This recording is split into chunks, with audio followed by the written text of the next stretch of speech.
First of all, you look at the African context.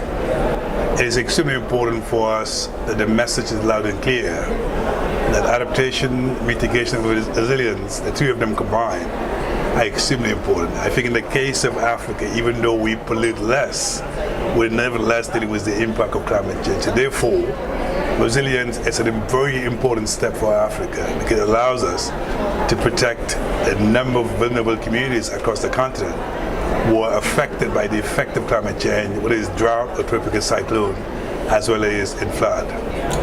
And is that why that climate finance is also very important?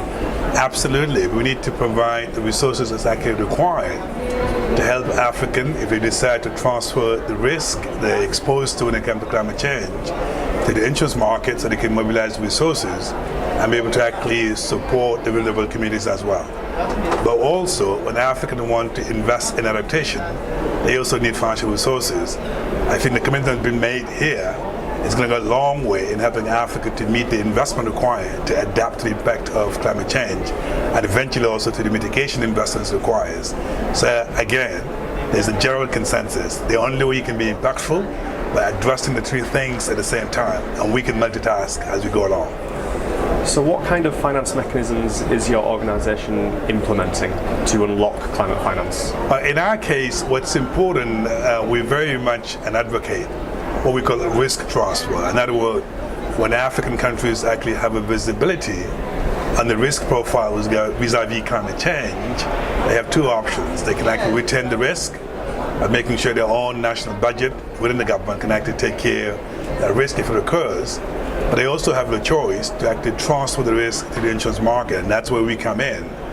And that transfer basically involves making sure that we can pull the risk of the different countries that we cover and take that to the reinsurance market so we can get some premium payment to be made by the African countries so that eventually when the disaster occurs, then you can get a payout, and that payout allows you the first response that you provide to the communities come from the insurance payout, and that's why it's extremely important.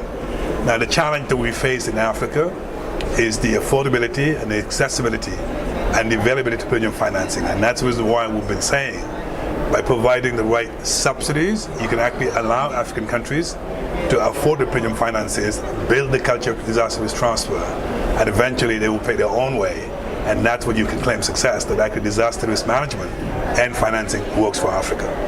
And finally, are you positive about the outcomes of the COP relating to climate finance? I'm extremely hopeful, I would say even inspired, by the fact that there's a general consensus that we can address resilience, adaptation, mitigation together.